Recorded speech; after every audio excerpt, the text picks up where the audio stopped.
Émission spéciale avec Reda Menassel sur Alger Chain 3.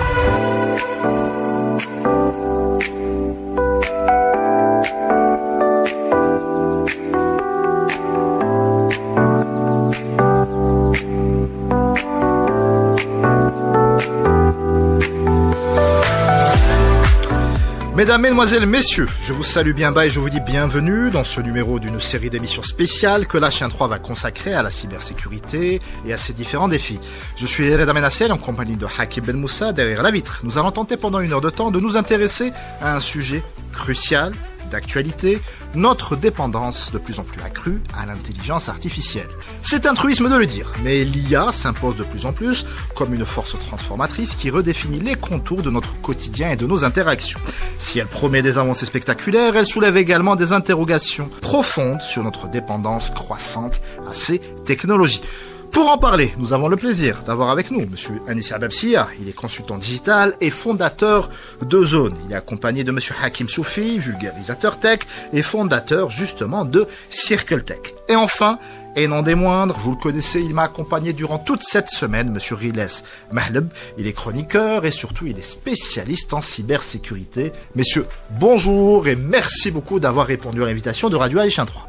Bonjour Léna, merci pour l'invitation. Allez, Anis, puisque tu as pris la parole en premier, sommes-nous trop dépendants en 2025 ? Je pense que tout dépend du nous.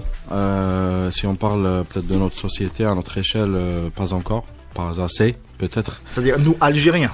Nous, Algériens, je ne vois pas une utilisation pour moi assez suffisante déjà. On est loin de parler d'addiction. Parce que pour les marchés boursiers, par exemple, plus de 60-70%, ça dépend des études et des chiffres, des opérations boursières mondiales utilisent déjà l'IA au quotidien. C'est énorme.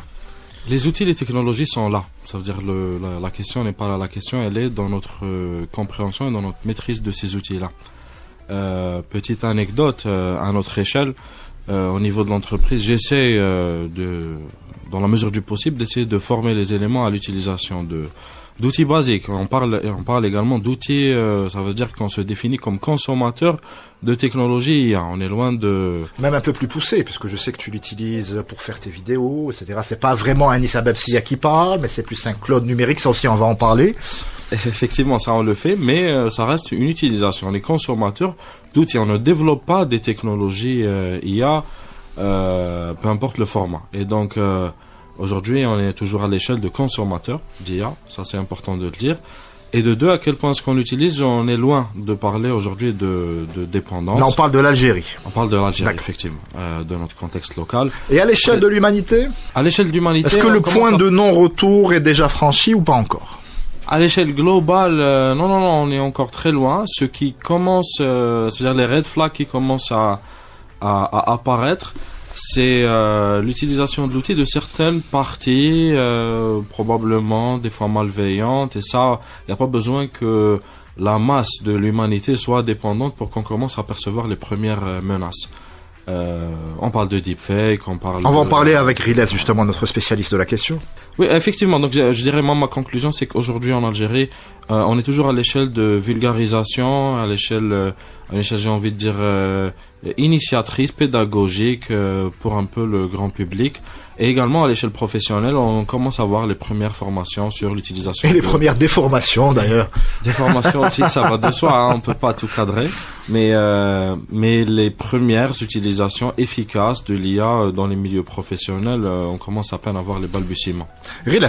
Personnellement, si je peux rajouter juste un mot sur ce qu'a dit Anis, c'est que moi je l'utilise donc quotidiennement dans mes opérations professionnelles, dans la rédaction de mes rapports, dans la correction de certains... Tout ce qui peut te décharger de certaines tâches rébarbatives, en fait. Exactement. Et même sur le plan technique, on va dire. Donc même sur le plan technique, il est d'un bon support. Donc l'intelligence artificielle, je pense, c'est la manière dont on l'utilise. Donc qui définit un petit peu notre dépendance à cette intelligence artificielle. Tu nous disais lors d'une précédente émission que avant il fallait pour un bon technicien 15 jours pour programmer un malware. Ouais. Là, c'est tout à fait jouable en 2 heures. Oui, mais reste toujours c'est un consommateur donc de l'intelligence artificielle. Et ce qu'on fait actuellement, dans nos missions pour programmer des pages de phishing, pour des campagnes de sensibilisation. Alors, je vous rassure, amis auditeurs, on va expliquer tout ça. On va bien vulgariser dans cette émission. Voilà. Donc, ça nous prend vraiment beaucoup moins de temps, on va dire, pour la rédaction de ces pages, pour on va dire la confection de toutes ces attaques. Et notamment, qui m'a rappelé que la dernière émission, un malware donc qui prend concrètement pour un expert beaucoup de temps à être développé avec toute sa partie back-end et ce qui va être délivré prend relativement 2 à 3 semaines voire des mois de travail. Actuellement on vend en fait ce qu'on appelle des malwares polymorphes donc qui changent, qui s'adaptent en fait, qui s'adaptent, mais grâce à quoi? Grâce à l'intelligence artificielle, et ils peuvent changer leur structure de code grâce à des API donc gérés par l'intelligence artificielle, etc. Et ça représente un risque, et ça représente, on va dire, une menace émergente, donc une nouvelle menace qui est émergente, et beaucoup plus, on va dire, d'ailleurs on l'a vu, même pas on s'attend, mais on l'a vu, qu'il y a en fait une somme ou là un nombre d'attaques qui sont impressionnantes, qui sont carrément sponsorisées par de l'IA, pas sponsorisées mais on va dire adossées à l'IA, donc utilisées, il y a l'IA, composante IA qui est utilisée derrière. Alors pourquoi ce changement de paradigme? Est-ce que c'est, j'allais dire, les hackers traditionnels qui se sont upgradés tout simplement en utilisant l'intelligence artificielle, ou alors est-ce que c'est la facilité d'utilisation qui a fait en sorte que même le petit pirate du dimanche qui avait que des connaissances fragmentaires maintenant se découvre un boulevard de possibilités? En fait, il faut considérer l'intelligence artificielle comme étant un outil, parce que actuellement, donc je vais prendre un exemple. Je vois donc des constructeurs donc de firewall, de solutions de sécurité, etc., qui vendent un petit peu leurs solutions en ajoutant l'option AI, donc assisted by AI, donc il y a une détection par AI et tout. Donc faut comprendre aussi que derrière l'intelligence artificielle, elle est utilisée aussi de l'autre côté. Donc les attaquants aussi l'utilisent. C'est un outil qu'ils utilisent pour un petit peu accélérer leur production. Donc la production de quoi? Est-ce que de leur malware, est-ce que de leur page, est-ce que de leur technique, même l'affinité de leur technique. Faut voir ça comme étant, surtout avec les LLM génératives qu'on voit actuellement de nos jours, tels que ChatGPT ou DeepSeek ou autres. Qui sont vraiment le haut de l'iceberg. Voilà, mais il y a d'autres IA, à utilisation à finalité militaire par exemple, qui sont beaucoup plus puissantes. Exactement. Donc tout ça n'est que ici pour faciliter, on va dire, la partie de jeu, soit pour l'attaquant, soit pour les gens de la défense, de la sécurité, etc. Hakim, que penses-tu de ce nouveau monde qui se profile à nos portes? C'est un monde qui est, avant toute chose, c'est un monde qui est excitant. C'est un monde qui est très intéressant, et c'est un monde sur lequel il faut absolument se reposer, et il faut absolument apprendre à maîtriser les outils. Sinon, on est en marge de l'avancée du monde, on est en marge de la modernité. Maintenant, il faut remettre les choses dans leur contexte. On a deux opérations qu'on est en train de voir en face de nous. Un, on a de l'intelligence artificielle qui est utilisée dans les organisations, les entreprises. Tu as 72% à peu près des entreprises qui utilisent au moins dans une fonction exécutive, c'est-à-dire notamment dans les directions commerciales, donc ils utilisent de l'intelligence artificielle. C'est 49% de plus qu'en 2023. Donc on a une adoption qui a une progression exponentielle. C'est même plus une exponentielle, c'est une propension à évoluer qui est terrible. Ça, c'est une pandémie technologique. Pandémie technologique, tu lui donnes un effet maladif. Or, ce n'est pas le cas. C'est constructif. Au contraire, c'est exactement. Ça se discute. Non, c'est un débat. Voilà. C'est un débat, mais Riles en parle. Pourquoi? Parce que lui, il est hacker éthique. Il est très technique sur ces choses-là, donc il voit le côté obscur de la force entre guillemets. Mais il faut voir aussi le côté lumineux. Le côté lumineux, comme je te disais, pour continuer sur la logique, qu'est-ce qu'on a? On a aujourd'hui des organisations, donc qui sont des entreprises qui sont en train d'utiliser ça, et ça leur fournit un gain de productivité qui est énormissime, avec l'impact qu'on connaît sur les emplois, etc. D'ailleurs, quand tu vois JP Morgan qui qui commence à remplacer ses analystes financiers parce que mettre tout le monde à la porte, et voilà, c'est des plans de licenciement absolument terribles. C'est pour ça que ça nous amène à un autre sujet, c'est celui du salaire universel, mais ça on en parlera plus tard dans une de tes prochaines émissions, Inch'Allah. D'un autre côté, qu'est-ce qu'on a? On a aussi les jeunes. Les jeunes, pourquoi? Parce que les réseaux sociaux sont en train d'utiliser maintenant l'intelligence artificielle pour rendre les réseaux sociaux encore plus addictifs. Sauf que c'est là où maintenant tout se joue. Tout se joue dans la formation, dans le fait de faire comprendre aux jeunes et aux moins jeunes, parce qu'il n'y a pas que les jeunes qui utilisent les réseaux sociaux, que il y a une manière de consommer la connaissance et de se l'approprier. Et quoi de mieux que de connaître les causes pour s'attaquer aux conséquences. Et donc, il y a tout un travail qui doit être fait auprès des utilisateurs, des consommateurs de ce type d'outils, comme on en a parlé. Mais il y a encore des centaines de milliers de choses qu'on doit apprendre dessus. Que penses-tu de la vision très très positive de Hakim Soufi, Rilas? Effectivement, faut pas voir donc comment j'ai commencé. En fait, j'ai commencé là à travers ton prisme de Dava. Exactement, mais avant tout, c'est un outil que j'utilise et je pense pas en fait que mon privé est possible dorénavant. Donc il ne le faut pas. Ouais, exactement, et il le faut pas. Par contre, ça se discute encore une fois. D'où le moratoire qu'avait proposé Musk il y a quelques années. Moratoire pour que lui ouvre Grok ensuite sur son réseau social. Exactement. Non, je veux dire, l'humanité aurait pu aussi en profiter pour s'asseoir autour d'une table avec de vrais scientifiques et se poser les bonnes questions. T'as déjà vu l'humanité discuter de quelque chose de bien pour un moratoire? Jamais. Il y a une. Espérons. Non, il y a une que nous ayons ces sagesses un jour. Non, il faut comprendre une chose. Nous avons une géopolitique des intérêts technologiques, parce que aujourd'hui ce n'est plus des guerres à proprement parler. Exactement. Ce sont des guerres technologiques et des guerres économiques. Pour te répondre sur l'humanité qui s'assied, il y a eu le même moratoire pour le clonage par exemple. C'est-à-dire il y a eu un consensus scientifique mondial, les gens se sont assis autour d'une table et les gens ils ont dit ça on fait pas par exemple. Ça on s'interdit d'aller dans cette direction. Ça n'a pas empêché les scientifiques de mettre en place le CRISP. Ça n'a pas empêché de toucher au génome cellulaire. Ça n'a pas empêché d'aller sur les cellules souches. Ça n'a pas empêché. Non. Et on ne sait pas ce qui s'est passé derrière sur le clonage. Et en plus de ça, je te réponds, le clonage c'est physique, l'autre c'est technologique. Il est plus simple pour un être humain. Non, pour l'instant, parce que si on va sur les humanoïdes, on va parler d'autre chose. Mais transhumanisme, etc. Exactement. Sauf que sur le transhumanisme, on n'en est pas encore très très loin, mais on y arrive avec la robotique, etc., couplée à l'IA, pour en revenir à notre sujet. Donc il y a ce qu'il faut dire pour résumer, parce qu'on peut passer des heures à en parler. Aujourd'hui, qu'est-ce qu'on a? On a toute l'humanité qui passe d'un niveau à un autre, grâce à l'intelligence artificielle. Exactement. Et pour certains, on va être très clair, c'est exactement le même impact que l'invention du feu. Oui. Que la découverte du feu. Oui, tout à fait. Attention. Rilas. D'ailleurs, notamment, on peut voir même l'enjeu géopolitique. En fait, on peut voir même la guerre donc qui se dessine donc entre, par exemple, OpenAI et DeepSeek, donc les deux grands acteurs, on va dire tendance donc, actuellement. Pas que, oui, exactement. Mais en fait, faut voir les enjeux derrière, notamment dernièrement, donc notamment la base de données qui a été leakée de DeepSeek, donc une base de données qui comportait quelques millions de conversations. Mais ça, certaines rumeurs disent que c'est une attaque, que c'est des représailles. Exactement. La même on ne sait pas vraiment plus. Oui. Donc voilà. Exactement. Mais c'est James Bond, hein, pas de quartier. Exactement. N'oubliez pas qu'on était à 94% de coûts moindres que ceux utilisés. Alors que la veille, c'est-à-dire une semaine avant, on avait Trump qui lançait le fameux projet Stargate. Tout à fait. Pour plusieurs milliards de dollars. On était sur 500 milliards de dollars. D'où le rapprochement des GAFAM et leur présence justement à l'investiture du président américain. On est sur des financements.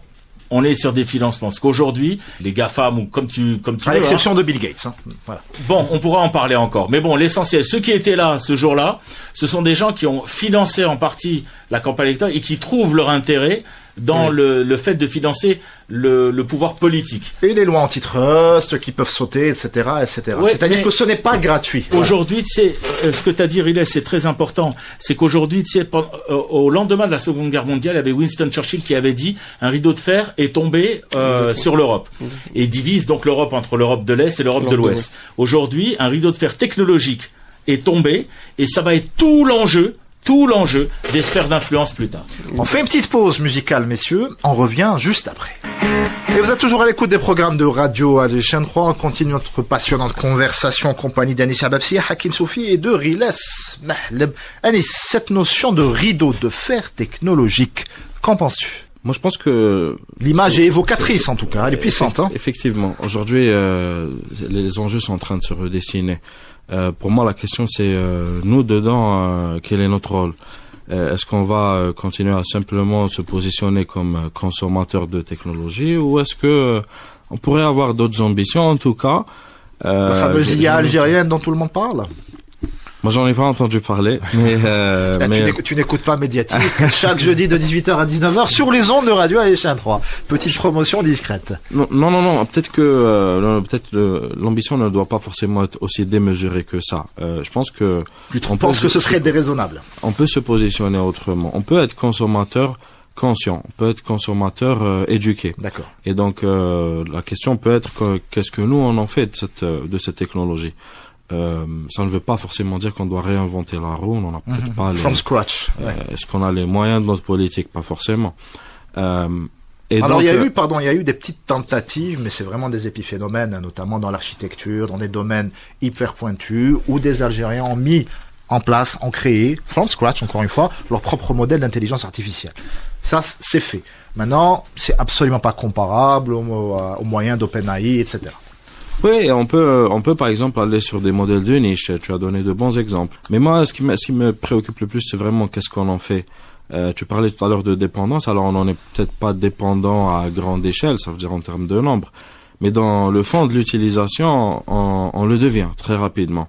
Moi, je donne une très petite brève anecdote. Oui. En commençant à rédiger mon propre premier ouvrage, j'ai eu la bonne idée d'essayer de me faire aider par l'IA pour la reformulation de certains passages, pour la correction, etc. Tu vas jamais passer les logiciels anti-plagiat. Crois-moi, si tu prends bien l'outil, tu passes très facilement. C'est pas ça le souci. Le souci, c'est que on s'y prend très vite au jeu et on passe d'une utilisation on va dire innocente de recorrection, de reformulation à une facilité. On commence à être tenté par plus. À un moment donné, je me dis, mais tiens, est-ce que je peux faire le test de tout écrire par l'outil? Et c'est phénoménal. En fait, en produisant les deux résultats, on arrive quasiment à peine à détecter la différence entre les deux. Le problème, c'est que aujourd'hui, nous, sur l'échelle professionnelle, on a une catégorie de gens qui s'interdit absolument, qui a un niveau de résistance absolue à ce type d'outil. On a on va dire une génération intermédiaire, mais on a aussi une population de jeunes qu'on recrute, qui est dépendante à un niveau effrayant des outils. Ça veut dire que quand c'est on leur exactement donne le une tâche à faire, contre-argument que j'allais te sortir. on a un output, on a un résultat. Si on ne se pose pas la question de d'où vient le résultat, dans la majorité des cas, c'est satisfaisant. Mais si on leur demande des ajustements précis, etc., on comprend qu'on a affaire à une génération complètement dépendante aux outils et qui n'arrive pas à faire les choses autrement, qui n'arrive pas à poser les bonnes questions. C'est-à-dire que cette tendance d'aller vers la facilité, on va appeler ça comme ça, nous avons fait nos études, j'allais dire, de manière traditionnelle.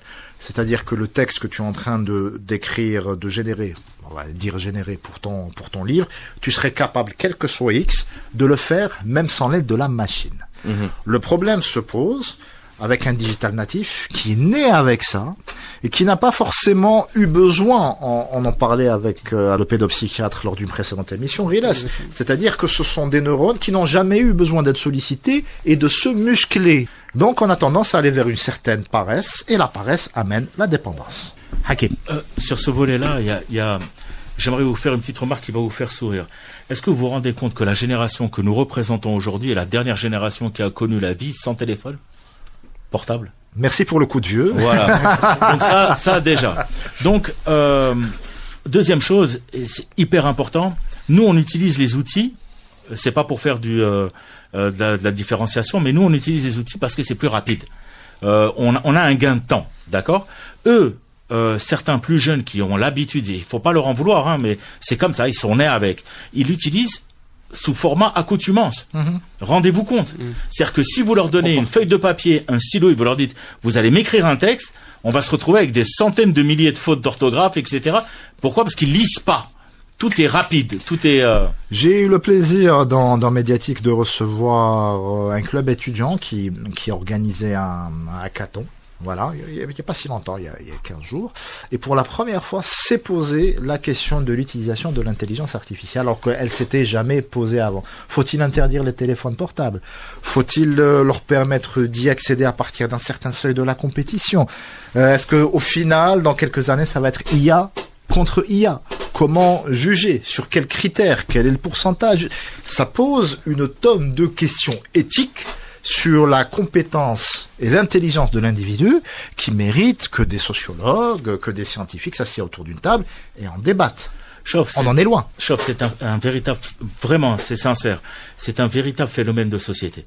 C'est-à-dire que là, tu sais, c'est une refonte totale de notre organisation sociale. C'est-à-dire même au niveau de l'enseignement.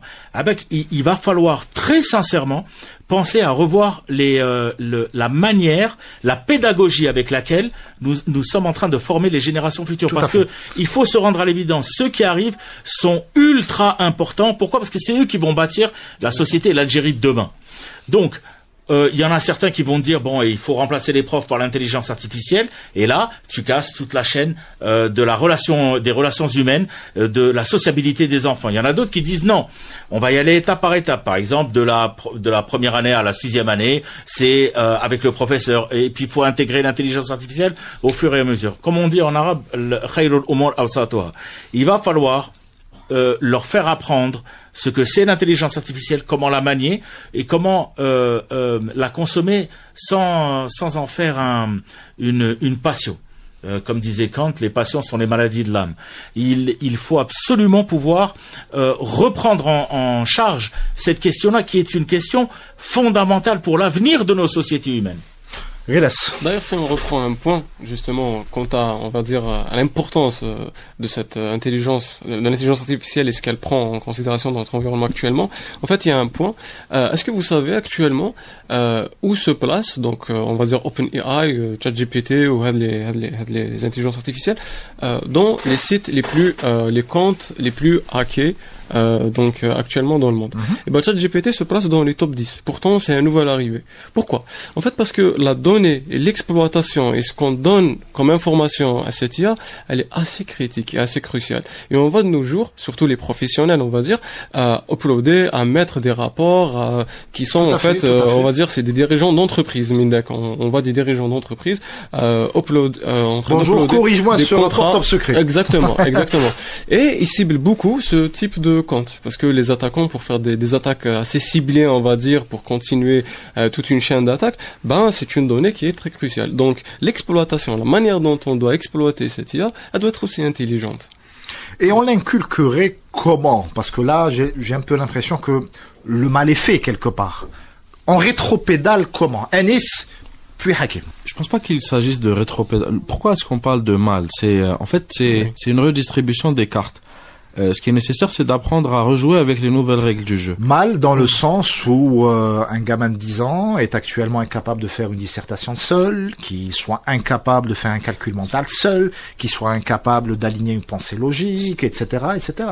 C'est par rapport à ça. Oui, c'est ce que disait à l'instant mon ami Hakim. C'est comment est-ce qu'on va se poser pour réfléchir sérieusement à comment est-ce qu'on va repenser notre modèle éducatif et notre modèle d'enseignement, à quoi est-ce qu'on va élever les futures générations, à quel moment introduire les outils technologiques, l'IA, etc. C'est ça les questions fondamentales qu'il faut se poser. Et l'exemple que je sors à chaque fois, c'est vous vous souvenez tous des cybercafés, des fameux exposés que les enfants allaient faire au cybercafé. Je ne me souviens pas d'une levée de bouclier extraordinaire, y compris de la part des profs eux-mêmes. Oui, c'était devenu une norme assez rapidement. Après là, je pense que là on parle de puissance 10, puissance 100, c'est vraiment, on est sur d'autres proportions. On parlait tout à l'heure, pour revenir vraiment sur la dépendance, quand on parle d'écriture par exemple, moi qui suis de background littéraire, effectivement, l'écriture c'était vraiment quelque chose qui m'animait. Aujourd'hui, le niveau de dépendance, attention, si on s'amuse à écrire qu'à travers l'outil sur 2-3 semaines d'affilée, oui. Hakim disait, on peut plus écrire sans faire de faute. Moi, je te dis, on ne peut plus écrire tout court.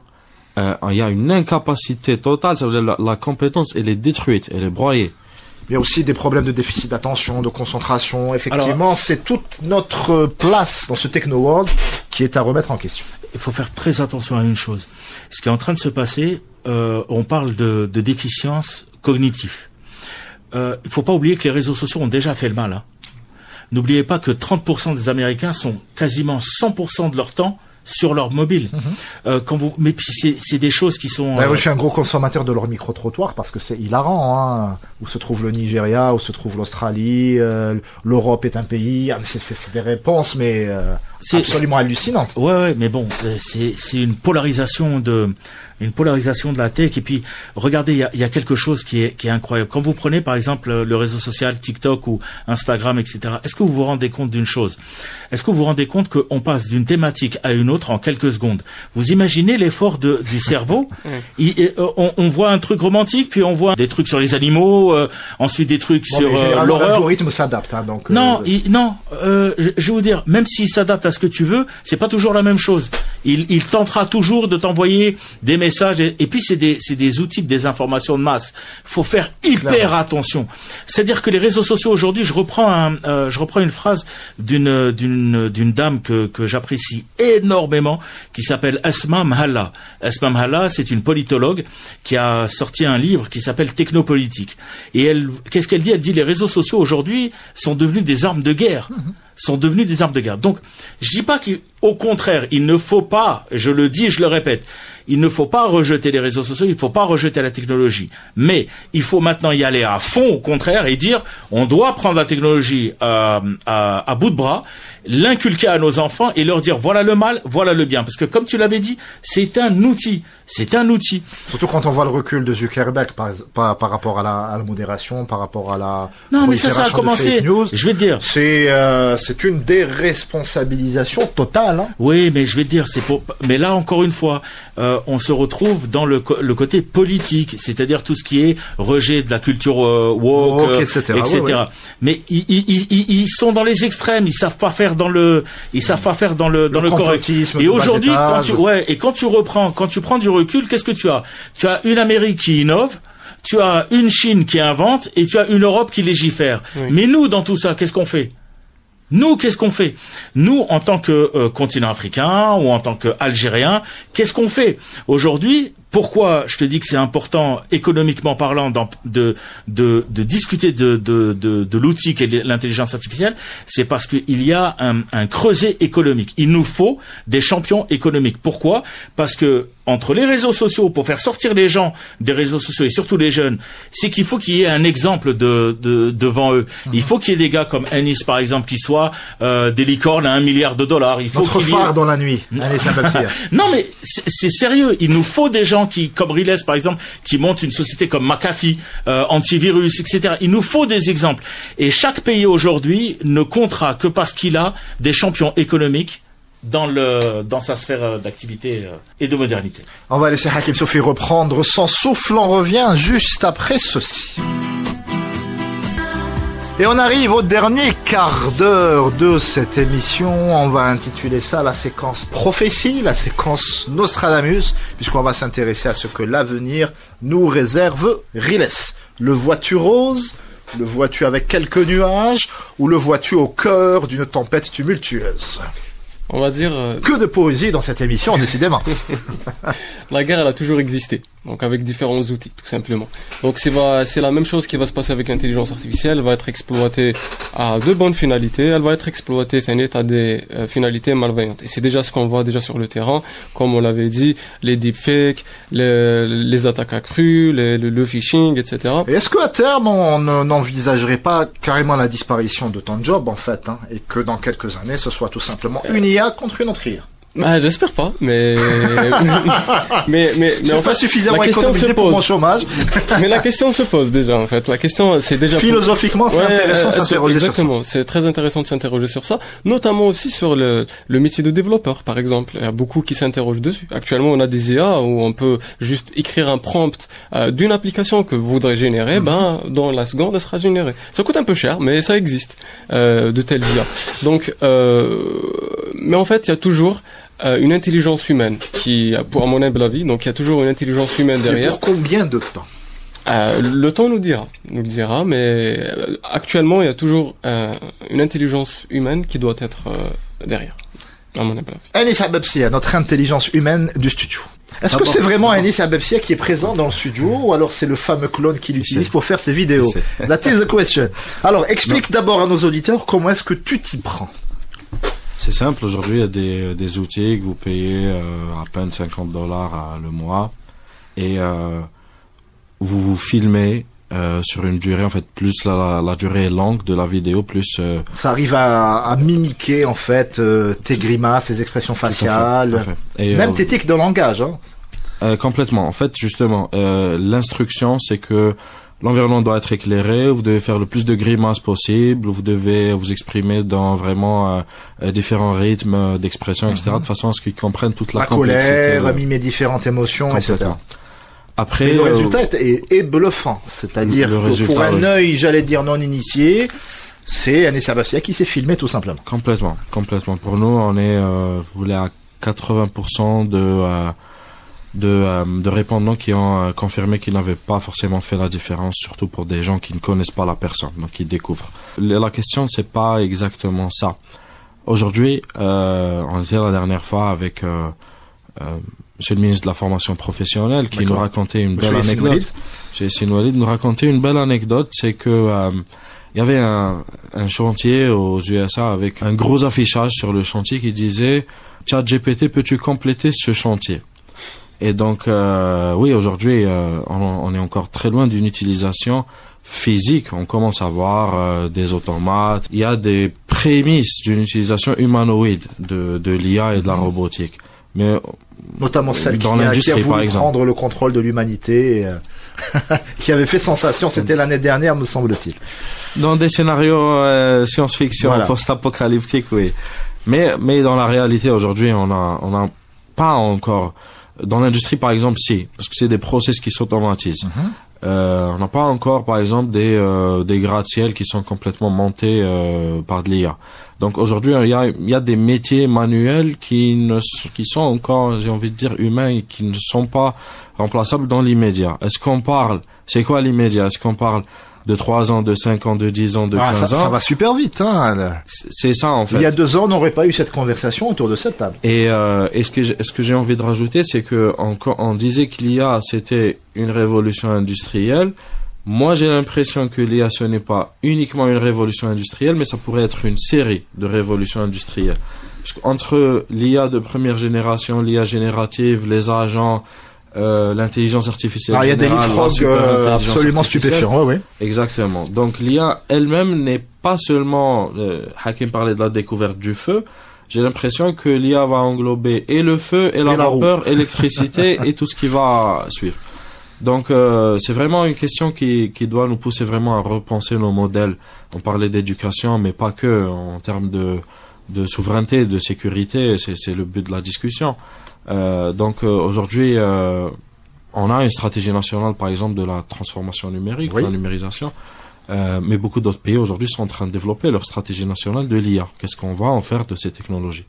Qu'est-ce qu'on va en faire de ces technologies, Hakim Soufi? Il y a 2 choses dont il faut qu'on parle rapidement. Pour tout de suite, là, maintenant, moi je vous dis bienvenue dans l'ère agentique. L'ère agentique, c'est quoi? C'est ce qu'a sorti OpenAI.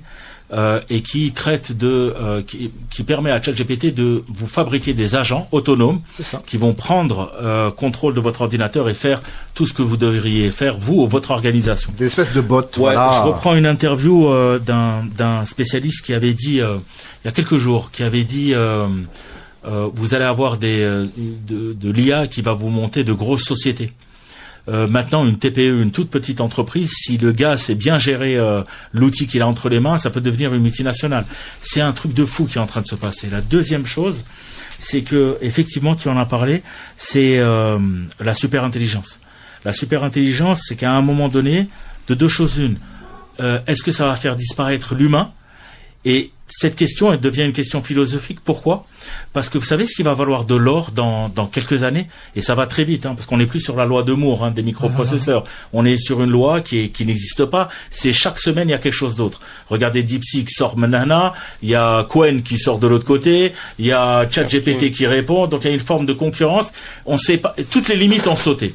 Donc qu'est-ce qui va valoir de l'or aujourd'hui? Enfin, dans quelques années. Vous savez, dans quelques jours, il faut. Vous savez c'est quoi? C'est l'empathie. C'est le sentiment humain de se mettre à la place de quelqu'un d'autre. Et pourquoi l'empathie? Parce qu'on va vivre dans un monde de plus en plus froid. Ou par exemple, on aura des décisions prises sur de des manière clinique. Ouais, Voilà. on aura des robots qui vont vivre avec nous. On n'aura plus de vie de couple à proprement parler. On n'aura plus de vie de famille à proprement parler. Mais c'est pas de la science-fiction ce que je suis en train de vous raconter. C'est réel ce qui est en train de se passer. Donc, c'est pour ça que les fondements même de la société sont à prendre au plus haut niveau des institutions pour dire, bon, attendez, là, il va falloir qu'on travaille sérieusement sur le côté sociologique. Et donc, l'empathie, et c'est là où je me tiens à cet espoir, c'est que le sentiment qui va valoir de l'or, c'est le sentiment d'empathie, et c'est le sentiment d'être en fait une seule et même petite famille. C'est peut-être Non, c'est beau ce que tu dis. On a envie d'y croire. On a envie d'y croire. Mais sérieusement, vous savez ce qu'on est en train de vivre aujourd'hui? On est en train de vivre un truc incroyable. C'est que tous les films de science-fiction qu'on voyait dans les années 80-90 sont en train de se réaliser aujourd'hui. C'est dingue. Et c'est à nous d'écrire notre avenir, en fait. Il faut regarder Blade Runner, le dernier de Denis Villeneuve. Hein. Tu as parlé de Blade Runner, je vais te parler d'un film. Il faut absolument le voir avec Joaquin Phoenix. C'est Her, qui est prophétique pour ce qui est en train de se passer aujourd'hui. Très bien. Pardon. Anis. Je recommande également le film. Je rebondis sur l'empathie rapidement. Là, par exemple, quand on navigue sur des réseaux sociaux, parce que moi, par exemple, je suis plus réseaux sociaux professionnels sur LinkedIn, on a un sentiment de vide sidéral. C'est-à-dire qu'on est en train de naviguer sur des contenus Identiques. Plagiat. Même si Identique. Même C'est si exactement le même vocabulaire. C'est exactement les mêmes sujets traités. Et les gens en sont fiers, hein, c'est ça qui me... En fait, même, on n'arrive pas, ça veut dire l'IA a un niveau de complexité où aujourd'hui on n'arrive pas forcément à comprendre. C'est quoi? Est-ce que c'est la syntaxe? Est-ce que c'est le lexique? On n'arrive pas à comprendre, mais dans le fond, on sent que c'est pas humain, que c'est pas authentique. Il manque quelque chose. On a fait une étude nationale, il me semble que c'est une étude anglaise, il faudrait que je vérifie, où ils ont fait le tour un peu des écoles des beaux-arts, et ils ont soumis donc les étudiants à des œuvres, j'allais dire, naturelles, d'artistes humains, et à des œuvres générées par l'intelligence artificielle, tout en mesurant les fréquences cérébrales. Et l'étude a montré qu'il y avait fatalement un malaise, il y avait un rejet sans que les personnes puissent l'expliquer, hein. Mais il y avait quelque chose de pas net dans le cerveau à chaque fois que l'œil humain était confronté à une œuvre générée par l'intelligence artificielle. Donc c'est là où on a reçu la psychiatre lors de la précédente émission, c'est là où les neurosciences ont un rôle à jouer, c'est là où les techos ont un rôle à jouer, et c'est là où les vrais scientifiques, pour rejoindre mon idée de la table, c'est là où c'est nécessaire. Il faut s'asseoir et il faut discuter. Ça risque pas d'arriver, mais moi aussi je suis contaminé par l'optimisme de Hakim Soufi. Oui, aussi pour conclure, Riles parlait de guerre tout à l'heure. La guerre, beaucoup de gens pensent que la partie apocalyptique de l'IA, c'est une guerre humain-IA. Mais c'est pas exactement ça. C'est que l'IA est un outil au service de parties. Exactement. Et aujourd'hui, la guerre, c'est entre détenteurs de technologie A vs détenteurs de technologie B. C'est-à-dire, il faut pas aller dans des scénarios fantasmagoriques où c'est de la science-fiction et c'est de l'IA et des robots qui vont contrôler l'humanité. La question vraiment à se poser. Mais c'est pas à balayer non plus, hein, parce que très souvent la SF a eu raison, hein, dans l'histoire de l'humanité. Là, c'est limite même pas ça, là. Ça veut dire, si tout le monde perdait et que l'IA gagnait, ça serait un moindre mal. Le problème, c'est que si... C'est Terminator 2, en fait. Le problème, c'est que, aujourd'hui, il faut vraiment comprendre, la complexité géopolitique de l'âge. Aujourd'hui, la technologie est au centre, des affrontements, des guerres, et donc, il faut vraiment comprendre comment nous, on a intérêt à se positionner là-dedans, comment on peut se protéger, comment on peut former les futures générations, qui font l'Algérie. Et ça va être le mot de la fin. Merci beaucoup, messieurs, d'avoir répondu à l'invitation de Radio Alichin 3. Merci beaucoup à Hakim Ben Moussa derrière la vitre. Quant à toi qui m'écoutes et que je tutoie si tu vagabondes sur les ondes, ramène du monde et à très vite.